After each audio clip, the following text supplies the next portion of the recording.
இன்று ஏப்ரல் மாதம் 21ஆம் தேதி ஞாயிற்றுக்கிழமை. இறைவனுடைய அனுமதி கொண்டு இறைவனால் நமக்கு அமைக்கப்பட்ட தலைப்பு பாவமும் பாவ மன்னிப்பும். இந்த தலைப்பின் கீழ் இறை சார்ந்த கருத்துக்களை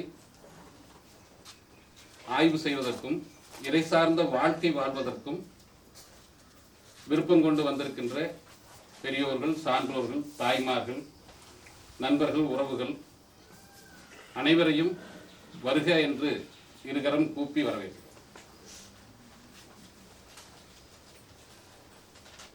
இந்த தலைப்பு பாவமும் பாவ மன்னிப்பும். இப்போ நம்ம ஒவ்வொருத்தருமே சிலரெல்லாம் பேசும்போது கேட்டிருப்போம், வாழ்க்கையில் ஒரு கஷ்டம் வந்துருச்சு அப்படின்னா நம்ம எல்லாருமே எல்லா நேரங்கள்லையுமே பேசுனது உண்டு. வாழ்க்கையில் ஒரு கஷ்டம் வரும்போது நான் என்ன பாவம் பண்ணேன் அப்படிங்கிற ஒரு வாசகம் எல்லாருக்குமே தெரியும். எல்லா காலங்கள்லையுமே எல்லாருமே ஏதோ ஒரு நேரத்துக்குள்ள நிச்சயமாக பயன்படுத்தியிருப்போம். நான் என்ன பாவம் பண்ணேன், எல்லாம் நல்லா இருக்காங்களே, ஊழல் பண்ணுறவன் நல்லா இருப்பேன், கெடுதல் பண்ணுறவன் நல்லா இருப்பேன், ஆனால் நான் என்ன பாவம் பண்ணி இவ்வளோ கஷ்டப்படுறேன் அப்படிங்கிற ஒரு அமைப்பு வார்த்தைகள் எல்லார் மனதிலையுமே வர்றது இயற்கையாகவே இருக்கு. இப்போ அதை பற்றி தான் நம்ம பார்க்கறது. அதனால் கொஞ்சம் கவனமாக, ஏன்னா இப்போ நமக்கு இங்கே நடக்கிற அமைப்பு பார்த்தீங்கன்னா வேத ஞானம், யோக ஞானம். இப்போ வேதம்னு சொல்லக்கூடியது இப்போ நம்ம எடுத்துட்டது. எந்த வேதமே ஒன்றுக்கொன்று முரண்படாது. அடிப்படை வேதங்கள் ஒன்றுக்கொன்று முரண்படாது. ஒவ்வொரு சமுதாயத்துக்கும் ஒவ்வொரு வேதத்தை இறைவன் கொடுத்திருக்கார். ஒவ்வொரு சமுதாயத்துக்கும் ஒவ்வொரு வேதத்தை இறைவன் கொடுத்திருக்கிறாரு. அப்படி இருக்கும்போது எந்த காலகட்டமாக இருந்தாலும் எந்த சமுதாயமாக இருந்தாலும் வேதங்கள் ஒன்றுக்கொன்று முரண்படாது. இந்த சத்தியத்தை நீங்கள் நல்லா புரிஞ்சுக்கணும். 2000 வருஷத்துக்கு முன்னால் வந்தது கிறித்துவம். கிறித்துவத்துக்காக கொடுக்கப்பட்ட வேதம் பைபிள். அந்த 2000 வருஷத்துக்கு முன்னால் வாழ்ந்தவர் கிறிஸ்து. அவருக்கு கொடுக்கப்பட்டது இஞ்சில். இஞ்சில்ங்கிற வேதம் தான் அவருக்கு கிறிஸ்துவருக்கு கொடுக்கப்பட்டது. இந்த 2000 வருஷத்துக்கு அப்புறம் பைபிள் வந்தது. அதுலேருந்து 600 வருஷம் கழிச்சு 1400 வருஷத்துக்குள்ள இஸ்லாம் தோன்றுது, அது குரான் தோன்றுது.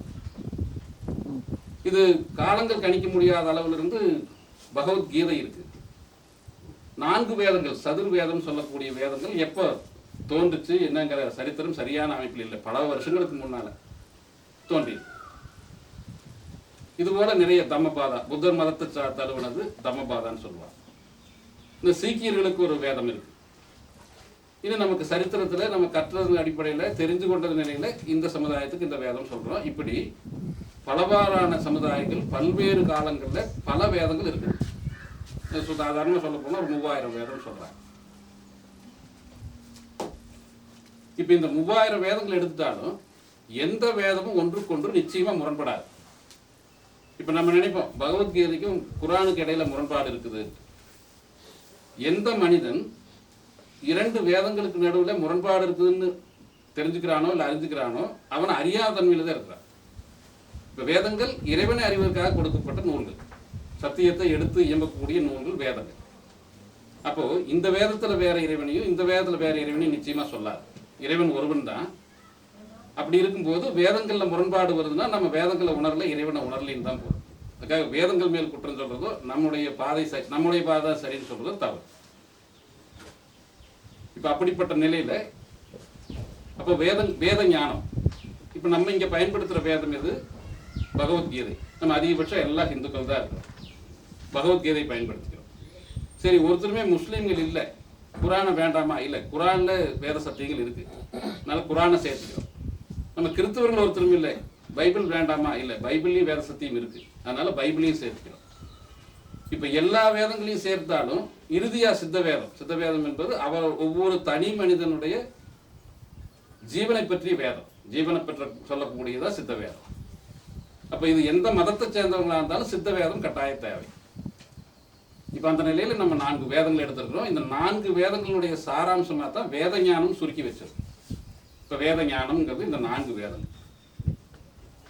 அப்ப இந்த 4 வேதங்களுடைய சத்தியத்தை பயன்படுத்தி இந்த பூமியில வாழ்ந்துட்டு இருக்கிற எந்த ஒரு மனிதனுக்கும் எந்த ஒரு பிரச்சனைக்கும் தீர்வு கொடுக்க முடியும். இறைவனுடைய அருளால, இறைவனுடைய கருணையை கொண்டு எந்த மனிதனுக்கும் எப்படிப்பட்ட பிரச்சனைக்கும் தீர்வு கொடுக்க முடியும். இது அடிப்படை. இது மட்டும் இல்லை, அடுத்தது யோக ஞானம். இப்ப நம்ம வேத ஞானம்ங்கிறத பார்த்துட்டோம். யோக ஞானம், இப்ப யோகங்கள்னு எடுத்துட்டீங்கன்னா உலகத்துல பல்வேறு யோக நிலைகள், யோக மார்க்கங்கள் சொல்லப்படுது. நம்ம நிறைய இங்க இருக்கிறவங்க தெரிஞ்சிருப்போம்.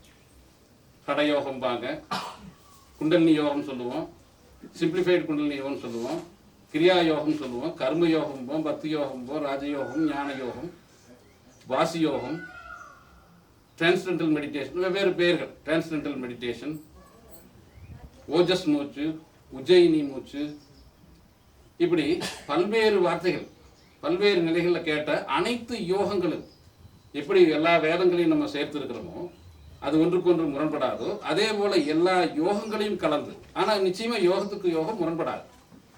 இப்போ நம்ம படிக்கிறது முரண்படும் தன்மையில் படிக்கிறோம். இப்போ யோகத்துக்கு யோகம் முரண்பாடு கிடையவே கிடையாது. ஆனால் கற்றுக் கொடுக்குற விதத்திலையோ இல்லை கற்றுக்கொள்ளும் விதத்திலையோ நிறைய முரண்பாடுகள் இருக்கு. இப்போ இங்கே இறைவனுடைய கருணையால இந்த சபையில, நம்ம சபையில எந்த வேதங்களை கொண்டும் எல்லா யோகங்களை கொண்டும் முரண்படாத நிலையில இறைவுணர்வு கொள்ளணும், இறைவனை உணரணும், இறை வாழ்க்கை வாழணும். இப்ப இந்த இறை வாழ்க்கை வாழணும், இறை வாழ்க்கை எதுக்காக வாழணும்?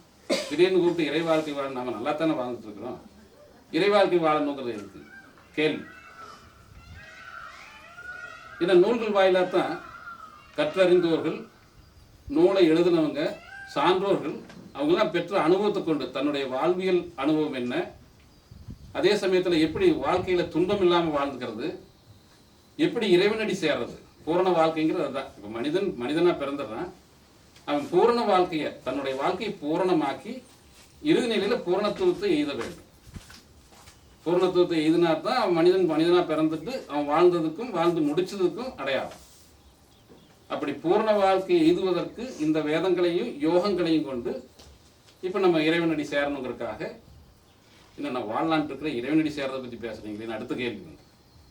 நல்லபடி இந்த மண்ணுலகத்தில் சொர்க்க வாழ்க்கை, இந்த மண்ணுலகத்தில் இப்போ நம்ம வாழ்ந்துட்டு இருக்கிற வாழ்க்கை சொர்க்க வாழ்க்கை. உடலில் நோய் கிடையாது, மனதில் குழப்பம் கிடையாது, உயிராற்றல் நிறைந்த நிலையில் மனதில் இறை பக்தியோட அன்போடு வாழக்கூடிய நிலை இந்த மண்ணுலகில். இது சொர்க்க வாழ்க்கை. விண்ணுலக வாழ்க்கைன்னு எடுத்துட்டீங்கன்னா ஏராளமாக இருக்கு. விண்ணுலக வாழ்க்கைக்கு இன்னதான் கணக்கே கிடையாது. மண்ணுலகத்திலேயே வாழ்க்கைக்கு ஏராளமான வாழ்க்கை இருக்கு. அதே போல விண்ணுலக வாழ்க்கையும் ஏராளமாக இருக்கு. இப்போ அந்த விண்ணுலக வாழ்க்கை மேலே விருப்பம் இல்லை. இந்த மண்ணுலகத்தையும் விண்ணுலகத்தையும், மண்ணுலக வாழ்க்கை அனுபவங்களையும் விண்ணுலக வாழ்க்கை அனுபவங்களையும் படைத்த இறைவனோட போய் சேரும். இதில் ரொம்ப கவனமாக இருக்க வேண்டிய இடம். மண்ணுலகத்தில் வாழ்க்கை இருக்குது, ஏராளமான இன்பங்கள் இருக்கு. நம்ம இங்கே விருப்பம் இல்லை. விண்ணுலக வாழ்க்கை ஏராளமாக இருக்குது, அதுலேயும் நிறைய விருப்பங்கள் இருக்குது, இன்பங்களும் இருக்கு. இப்போ மனதில் அந்த இன்பங்களை நாடாமல் இந்த மண்ணுலக வாழ்க்கையும் விண்ணுலகத்தையும் வாழ்க்கையும் படைத்த இறைவனிடம் போய் சேரும், என்றென்றைக்கும் நிலைத்திருப்பது. மண்ணுலகத்தில் வாழ்க்கை மாறுபடும், விண்ணுலக வாழ்க்கை மாறுபடும். ஒவ்வொரு கணமும் ஒவ்வொரு வாழ்க்கை அனுபவங்களும் மாறுபட்டு கொண்டே இருக்கும். இறைவன் மட்டுமே இந்த மண்ணுலகத்தையும் விண்ணுலகத்தையும், மண்ணுலக வாழ்க்கையும் விண்ணுலக வாழ்க்கையும் அனுபவ மாற்றங்களை கொடுத்துட்டு இருக்கிறது அனைத்துமே மாறிட்டு இருக்கும். மாறாத இறைவன் மட்டுமே எந்த சூழ்நிலையிலையும் எப்பொழுதும் மாறாமல் இருக்கு. அப்படி மாறாமல் இருக்கக்கூடிய, நிலையா இருக்கக்கூடிய அந்த இறைவனடி சேரணும், பேரமைதி இறை அமைதியில போய் கலக்கணுங்கிறத நம்முடைய நோக்கம். இப்போ இதில் நம்ம கலந்துருக்கிறதுல பல்வேறு நோக்கத்தில் இருப்போம். கைகால் வலி கூட இருக்கும். இது உடல் சம்மந்தப்பட்ட கைகால் வலி இருக்கும், தலைவலி இருக்கும், இடுப்பு வலி இருக்கும், நாள்பட்ட நோயாக இருக்கும், இல்லை பாரம்பரிய நோயாக இருக்கும். இது எத்தனை இருக்கும். மனதில் குழப்பமாக இருக்கும். ஆன்மீகம்னா என்னன்னே தெரியல, பல பக்கம் போனோம், பயிற்சி எடுத்தோம், யோக நிலையில் கற்றுட்டோம், பல அனுபவங்களை பெற்றோம். இப்படி மனதில் பல பிரச்சனைகளும் இருக்கும். உயிராற்றல் வயசாயிடுச்சு, உயிராற்றல் குறைஞ்சிட்டு இருக்கிற தன்மை இருக்கும். இல்லை பொருளாதார நெருக்கடி இருக்கும், இல்லை குடும்பத்துக்குள்ள பிரச்சனை, இல்லை பக்கத்து வீட்டுக்குள்ள பிரச்சனை, ஏதோ ஒரு வகையில் நமக்கு ஒரு தாக்கம். இப்போ இந்த தாக்கங்களுக்கு எல்லாம் தீர்வு, எந்த தாக்கமாக இருந்தாலும் சரி, தீர்வு ஒன்று. இப்போ நம்ம பொதுவாக எடுத்துக்கிறோம், இப்போ நம்முடைய வாழ்க்கையில் துன்பம் வந்திருக்குது. உடல் ரீதியான துன்பத்துக்கு நோயின்னு சொல்கிறோம். மன ரீதியான துன்பத்துக்கு குழப்பம், கவலை, அச்சம், துக்கம்னு சொல்கிறோம். நம்ம ஏதோ ஒரு வகையில் தீண்டிருக்கோம். திருவள்ளுவர் சுருக்கமாக சொல்லியிருக்கார். அதாவது தனக்கோமை இல்லாதான் தாழ் சேர்ந்தார்கல்லாது மனக்கவலை மாற்றல் அரிது. பாருங்க, 2 வரி தான், நான் கொஞ்சம் கவனிச்சு பார்க்கணும். அதாவது தனக்கு ஊமை இல்லாதான் தாழ் சேர்ந்தார்கல்லாது மனக்கவலை மாற்றல் அரிது. அப்போ பிரச்சனை இல்லை, இறைவனை சேர்ந்தவங்களுக்கு மட்டும்தான் மனக்கவலை இல்லை, அப்போ எல்லாருக்குமே பிரச்சனை கவலை இருக்கு போல் இருக்குன்ட்டு நம்ம அப்படி லிஸ்ட்டில் சேர்ந்துருவோம். எல்லாருக்குமே கவலை இருக்குமே. இப்போ நம்ம இறைவனை, தனக்கு ஊமை இல்லாதவன் இறைவன் மட்டுமே. என்ன, எந்த ஒன்றுக்கு, யாருக்கு, எந்த மகாசக்திக்கு நீங்கள் ஊமை சொல்ல முடியாதோ, இணை கற்பிக்க முடியாதோ, அதுக்கு சமமான சக்தி அல்லாமல் இருக்குதோ, அந்த ஒரே சக்திக்கு தன்னிகர் இல்லாதது. அருட்பெரும் ஜோதி, அது தனிப்பெரும் கருணை. அருட்பெரும் ஜோதியாக இருக்கிற தனிப்பெரும் கருணையான அந்த இறைவனுடைய அருளாற்றல் தன்னிகர் இல்லாததா இருக்குது. தனக்கு நிகர் தானே. அப்படி தன்னிகர் இல்லாதவனுடைய தாள் சேர்ந்தால், அவனுடைய இறைவன் அடி சேர்ந்தால் தான் மனிதனுடைய மனக்கவலையை போக முடியும். இதில் எந்த சந்தேகமே கிடையாது. அப்போ நமக்கு மனதில் கவலை, அச்சம், துக்கம், பயம், குழப்பம் ஏராளமாக இருக்கும். இப்போ அதை நீக்கணும். உடலில் நோய் இருக்குது, நீக்கிக்கணும். மனதில் இந்த கவலை, துக்கம், அச்சத்தை நீக்கணும். நம்மளோட உயிரை பற்றி தெரியாது. உயிரை பற்றி கட்டாயம் தெரிஞ்சு. இப்போ இதெல்லாம் ஏன் தெரியல? இப்போ நமக்கு இது ஏதாவது ஒரு பிரச்சனை இருந்துகிட்டே இருக்கு. நிச்சயமாக நம்மள ஒவ்வொருத்தருக்கும் ஏதாவது ஒரு பிரச்சனை, இந்த பூமியில் வாழ்ந்துருக்கிற மனிதர்கள் ஒவ்வொருவருக்குமே ஏதாவது ஒரு பிரச்சனை இருக்கு. இப்போ எந்த மனிதன் இந்த மனக்கவலை மாற்றி அவன் தனக்கு நிகரில்லாத இறைவனோடவே போய் யார் சேர்ந்துருக்காங்களோ அவங்களுக்கு இந்த மனக்கவலை கண்டிப்பாக இருக்காது. அது அவரவருக்கு தெரியும். அகத்தில் பார்த்தா தெரியும் நம்முடைய மனதனுடைய தன்மை என்ன அப்படிங்கிறது அவரவருக்கு கண்டிப்பாக தெரியும்.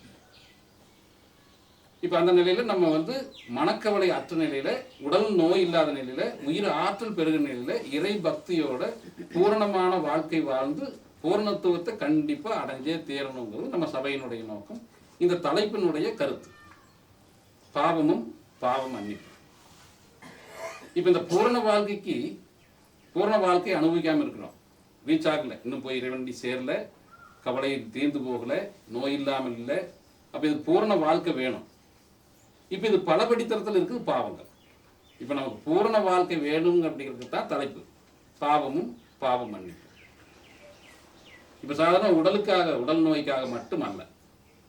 இப்போ உடல் நோய்க்கும் பாவம் தான். உடல் நோய் இருக்குதுன்னா பாவம், மனதில் குழப்பம் இருக்குதுன்னா பாவம், உடலில் நோய் இருந்தாலும் பாவம், மனதில் கவலை இருக்குதுன்னா அதுவும் பாவம், உயிராற்றல் குறைந்திருக்குதுன்னா அதுவும் பாவம், பக்தி இல்லாமல் இருந்தால் அதுவும் பாவம். இப்போ பாவங்கள் ஏராளமாக லிஸ்ட்டு போட்டாச்சு. என்ன எடுத்ததெல்லாம் பாவங்கிறீங்க? உண்மை அதுதான். இப்போ நம்ம பூரண வாழ்க்கை வாழ முடியாமல் இருக்குது. அதை பற்றி அறிவு நமக்கு இல்லை, உணர்வு நம்ம பெறலை. பூரணத்தில் நம்ம மனதுக்கு தெரியும், தானே தன்மயமாக இருக்கும்போது, அதுவாக இருக்கும்போது அதுக்கு அதை பற்றி அது தெளிவாக தெரியும். தானாய் தன்மயமாய் சுயம் பிரகாசமாக தான் இருக்கும்போது மனதுக்கு தெளிவு ஏற்படும். சரி, நம்ம ரீச் ஆகிட்டோம், நம்ம பூர்ணமாக இருக்கிறோம் அப்படிங்கிற தெளிவு ஏற்படும். அப்படி இல்லாத போது, இந்த பூர்ணத்தன்மை உணராத போது நம்முடைய பாவங்கள் தடையாக இருக்குது. இப்போ உடலில் இருக்கிற நோய்க்காக மட்டும் பாவம் அல்ல. நம்ம சபையின் அடிப்படையில் பார்த்தீங்கன்னா எது எடுத்தாலும் பாவ மன்னிப்பு கேட்க சொல்லுவோம். கிறிஸ்தவர்கள் பார்த்தீங்கன்னா பாவ மன்னிப்பு கேட்கறதுன்னு ஒரு வகுப்பை வச்சுருக்காங்க. என்ன காரணம்னா, உடலில் இருக்கிற நோய்க்கு காரணம் பாவங்கள், மனதில் இருக்கிற குழப்பம், அச்சம், கவலைக்கு காரணம் பாவங்கள், உயிராற்றல் குறைஞ்சிருக்கிறதுக்கு காரணம் பாவம். இந்த ஏற்கனவே நிறைய பாவம் செஞ்சுட்டே இருக்கிறோம், உயிராற்றல் போயிட்டே தான் இருக்கும். எவ்வளோக்கு எவ்வளோ பாவம் செய்யணுமோ பாவத்தினுடைய சம்பளம் மரணம். நம்ம பாவம் எவ்வளவு செய்யணுமோ மரணம் நிச்சயம். இப்போ நம்ம பாவத்துக்கு எந்தெந்த உடல் ரீதியான பாவத்துக்கு என்ன செஞ்சிருக்கிறோம், மன ரீதியான பாவத்துக்கு என்ன செஞ்சிருக்கோம், உயிராற்றல் ரீதியான பாவத்துக்கு என்ன செஞ்சிருக்கோம், இதையெல்லாம் பக்தி கொண்டு எவ்வாறு பாவங்களை நீக்கி பாவ மன்னிப்பு கேட்டோம். இப்போ பாவத்தின் காரணமாக பூர்ணம் இல்லாமல் இருக்கிறோம், அதனால தான் உடல் நோய் இருக்குது, அதனால தான் துக்கம், அச்சம், கவலை, பயங்கிறது மனதில் இருக்குது. உயிராற்றல் குறைஞ்சிட்டு இருக்கு. இப்போ உயிராற்றல் குறைஞ்சிட்டு இருக்குதுன்னா அதில் கொஞ்சம் ஆழ்ந்து பார்க்கணும். இப்போ ஒரு தீபத்தில் எண்ணெய் ஊற்றுறோம். ஒரு தீபம் எடுத்துட்டு நிறைய எண்ணெய் ஊற்றுறோம். பஞ்சில் திரித்து ஒரு திரி போட்டு அதில் நெருப்பை மூட்டிடுறேன். இப்போ அது நல்லா எரிஞ்சிட்டு இருக்கும். எண்ணெய் இருக்குது, திரி இருக்குது, இப்போ தீபத்தில் எரிஞ்சிட்டு இருக்கு. இப்போ இந்த எரிஞ்சிட்டு இருக்கிற தீபம் எண்ணெய் வந்து ஒளியாக மாறிட்டே இருக்குது. தீபத்தில் இருக்கிற எண்ணெய் அந்த திரி மூலமாக நெருப்பு எரியறதன் காரணமாக நெருப்பு வெளிச்சத்தையும் கொடுக்குது. அதே சமயத்தில் எரிஞ்சிட்டே இருக்குது. தீபத்தில் இருக்கிற எண்ணெய் குறைஞ்சிட்டே இருக்குது. நீங்கள் ரொம்ப கவனமாக நிதானமாக சிந்திச்சு வரணும். சாதாரண தெய்வம் எரியறதுன்னா நாங்கள் தெய்வம் போடாமல் இல்லையே, தினமும் தெய்வம் போடுறோமே, அப்படி அல்ல. இப்போ இந்த நிமிஷத்தில் அது கவனமாக ஃபாலோ பண்ணுங்க. தீபத்தில் எண்ணெய் ஊற்றியாச்சு, திரி போட்டு தெய்வத்தை ஏற்றியாச்சு, எரிஞ்சிட்டு இருக்குது. இப்போ நம்ம தீபத்தில் எரிஞ்சிட்டு இருக்க ஒளி சுற்றிலும் வந்து ஒளி கொடுத்துட்டே இருக்குது. இந்த தெய்வம் எரிஞ்சிட்டே தான் இருக்குது. தீபத்தில் இருக்கிற எண்ணெய் குறைஞ்சிட்டே இருக்குது. நம்ம ஊற்றுற போது 1 லிட்டர் ஊற்றுறோம், 900 மில்லி ஆயிடுது, தெய்வம் எரிஞ்சிட்டே தான் இருக்குது.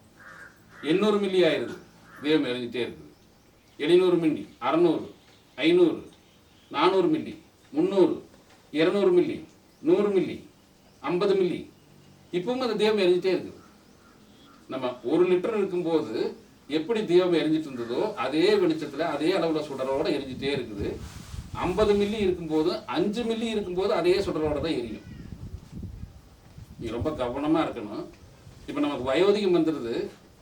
நம்ம உடம்புக்குள்ள ஜீவ ஆற்றல் உள்ளே இருக்கிற ஆயில் எண்ணெய் இப்போ ஆங்கிலத்தில் சொன்னால் தமிழில் ஆயில்னு சொல்லலாம், ஆயுள்னு சொல்லலாம், இங்கிலீஷில் ஆயில்னு சொல்லலாம்.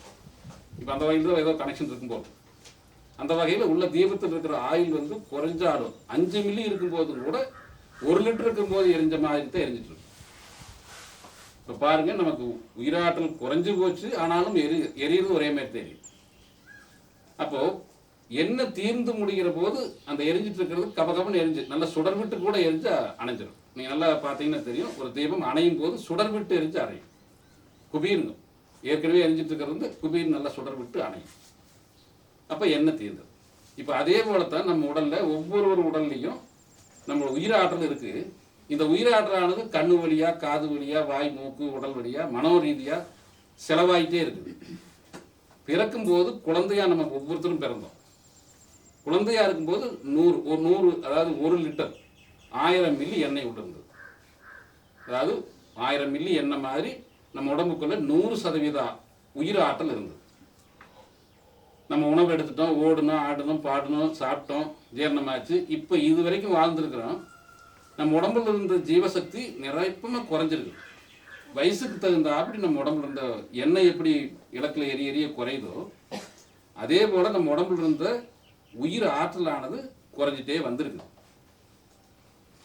இதை நீங்கள் நல்லா விளங்கிக்கணும். இப்போ எண்ணெய் இருக்குது. இப்போ நம்ம இங்கே இருக்கிற ஒவ்வொருத்தருக்குள்ளேயும் உடம்புக்குள்ளே எண்ணெய் இருக்குது. தீபம் எரிஞ்சிட்டு இருக்குது. இப்போ பிரச்சனை என்ன? உள்ளே இருக்கிற ஆயில் தீர்ந்து போச்சுன்னா எரியறது அவிஞ்சிடும். எரிஞ்சிட்டு இருக்கிற சுடர் காணாமல் போயிடும், இருள் சூழ்ந்துடும். இப்போ எப்படி நம்ம இந்த எண்ணெயை தக்க வச்சுக்கிறது, உள்ளே இருக்கிற ஜீவனை எப்படி தக்க வச்சுக்கிறதுங்கிற அறிவை, அதுக்குண்டான காரியங்களை தெரிஞ்சுக்கணும்.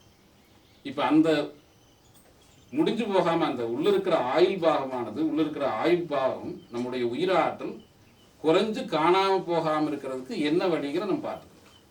இப்போ அதுக்குண்டான தலைப்பு தான் பாவமும் பாவமன்னியும்.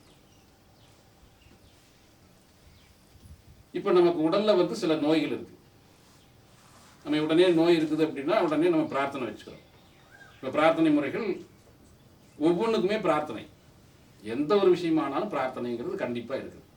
இப்போ உடலில் ஒரு நோய் வருது, அதுக்கு பல வகையான மருத்துவம் நம்ம உடனே சமுதாயத்தில் இருக்கிறது உடனே மருத்துவம். ஏன்னா முந்தைய காலங்களில் பெரியோர்கள், சான்றோர்கள், ஞானம் பெற்றவங்க வந்து இருக்கிற மூலிகைகளை கொண்டு ஏதோ விஞ்ஞான அறிவை கொண்டு மருந்துகளை தயார் பண்ணி வச்சுருக்காங்க. என்ன காரணம் அப்படின்னா மனிதர்கள் வந்து மனித குலம் நோய் நீங்கி நல்ல சிறப்பாக வாழணுங்கிற மிகப்பெரிய கருணை, அதில் எந்த சந்தேகம் இல்லை. இதில் நிறைய மருத்துவம், யுனானி மருத்துவம், சித்த மருத்துவம், ஆயுர்வேத மருத்துவம், ஆங்கில மருத்துவம், இன்னும் இசை கொண்டு பிசியோதெரப்பிங்கிற மாதிரியும், அக்குபஞ்சர், அக்குப்ரெஷர் போன்ற விஷயங்களும், இன்னும் எத்தனையோ வகையான மருத்துவங்கள் இருக்கு. ஏராளமான மருத்துவ முறைகள் இருக்குது. இது எல்லாமே இறைவனுடைய கருணை கொண்டு உடலில் இருக்கிற நோயை நீக்கிறதுக்கான மருத்துவ முறை. அது எதுவுமே தவறு கிடையாது, மிக சிறப்பு. இது இறைவனுடைய கருணை கொண்டு இறைவன் இறை கொடுத்தது. இப்போ நம்ம சபையினுடைய அடிப்படையில் என்ன, பொதுவாக உலகத்தில் வழங்கிட்டு வர்றது அது. நம்ம சபையினுடைய அமைப்பு என்ன, உடலுக்கு ஒரு நோய் இருக்குது. இப்போ நம்ம இருக்கிறவங்களுக்கு நோய்க்காக இருக்கிறவங்க இருக்காங்க. நோய் வள்ளியேன்னு ஏமாந்துட வேண்டாம், எல்லாருக்குமே நோய் வரும். இப்போ உதாரணத்துக்கு ராமகிருஷ்ண பரமஹம்சர் இருந்தாங்க, கல்கத்தாவில் இருந்தாங்க. அவங்களுக்கு வந்து பிரசாதம் சொன்னால் உடனே சமாதி ஆயிடுவாங்க. கோயிலில் மணிச்சத்தம் கேட்டால் உடனே சமாதி ஆயிடுவாங்க. கோயில் மணிச்சத்தம் கேட்டால் உடனே சமாதி. பிரசாதங்கிற வார்த்தை கேட்டால் சமாதி ஆயிடுவாங்க. மயில் ஏதாவது இதுக்கு தொகை விரிச்சு ஆயிடுச்சுன்னா சமாதி ஆயிடுவாங்க. மேகங்கள் திரண்டு வந்தால் சமாதி. நீ சமாதினா 1 வாரம் 10 நாள் சமாதியிலே இருப்பான். பாருங்க, அவங்களுடைய பக்தி நிலை, பரவச நிலை மிகுந்த ஆச்சரியத்துக்குரிய விஷயம்தான். ஆனால் அவங்க இறுதி காலத்தில் தொண்டை புற்றுநோய் வந்து நோய், இப்போ இங்கே பிரச்சனை வந்து நோய், தொண்டை புற்றுநோய் வந்து ரொம்ப சிரமப்பட்டாங்க. அவங்க அந்த உடம்புலேருந்து நீங்கி இருந்துக்குவாங்கங்கிற ஒரு பக்கம் இருந்தாலும் அந்த உடம்புனால ஒரு சில சிரமங்கள் இருந்தது. அதே போல் ராம்சரத் குமார்னு சொல்லலாம். இப்போ திருவண்ணாமலையில் இருந்தாங்க ராம்சரத் குமார், ரமண மகரிஷி இருந்தாங்க, இப்போ வேதாத்திரி மகரிஷி இருந்தாங்க. இப்போ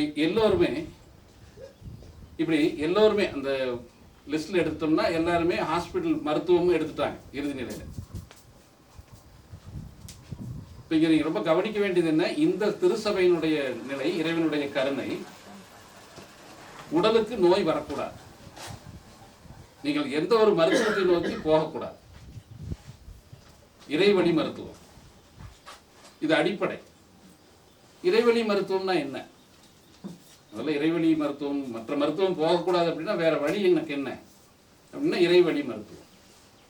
இந்த இறைவழி மருத்துவத்தில் என்ன சொல்லப்படுது, முதல்ல இறைவனை நம்பிக்கை கொள்ளும். இப்போ நோய் வந்திருக்கு, உடலுக்கு நோய் வந்திருக்கு. உடலுக்கு நோய் வந்திருக்குதுன்னா அதுக்கு என்ன காரணம், நம்முடைய வினைகள்.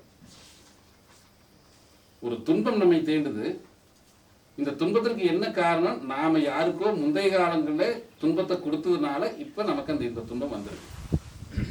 இது விஞ்ஞான ரீதியான இல்ல விஞ்ஞான ரீதியான இல்ல வேதங்களுடைய அறிவிப்பு.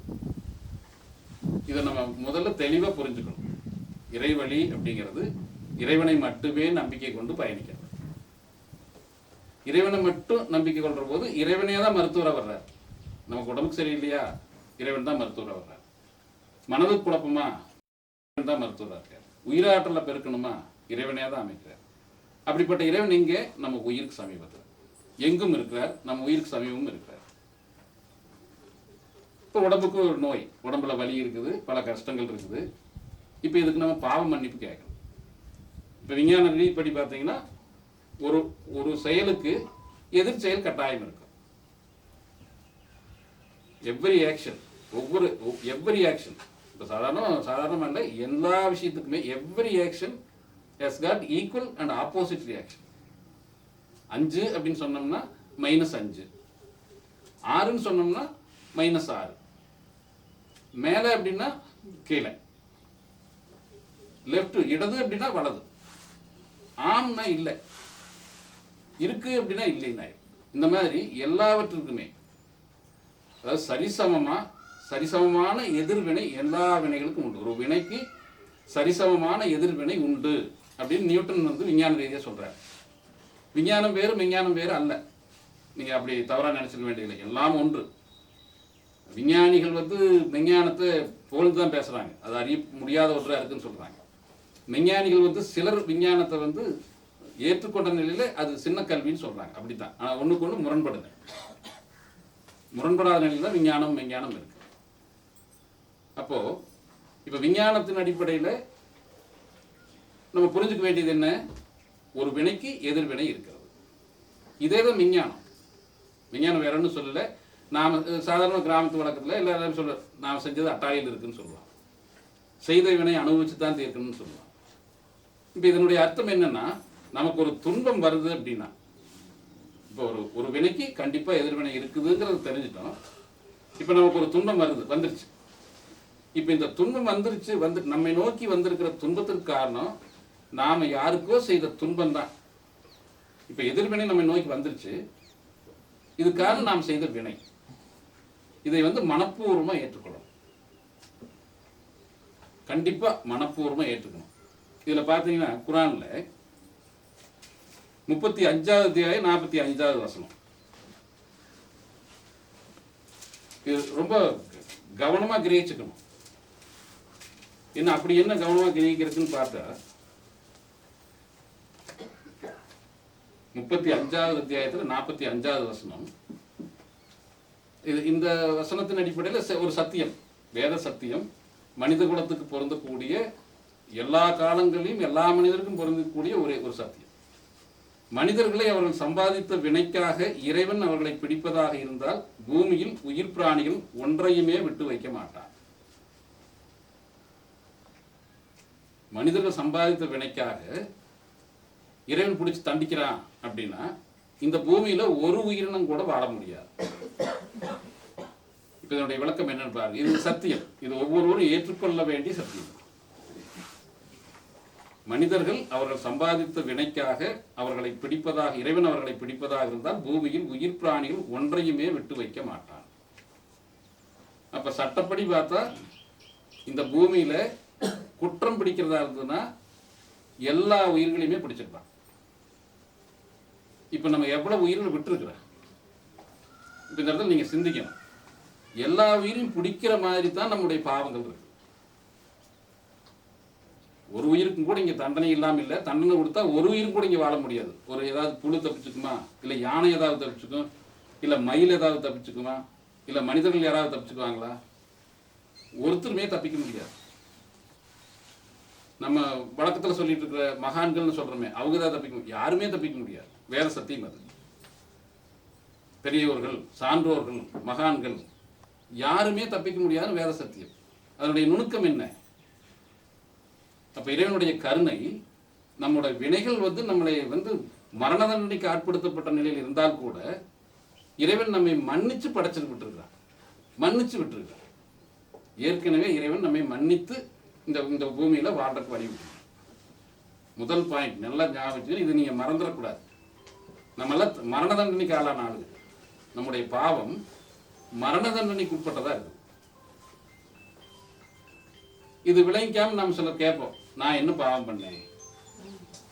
இந்த சத்தியம் நமக்கு விளங்கல, யாரும் எடுத்து சொல்லல, நம்மளும் கேட்கவும் இல்லை, சிந்திக்கவும் இல்லை. சிந்திக்காதனால என்ன தோணுது? நான் என்ன பாவம் பண்ணேன்? நம்ம சாதாரணமாக வாழ்ந்துட்டு இருப்பாங்க, ஒரு பெரிய குடும்பத்தில் நல்ல பொருளாதார வசதியோடு இருப்பாங்க, எல்லாரும் கூட அன்பா இருப்பாங்க, தொழில் செய்யறதுல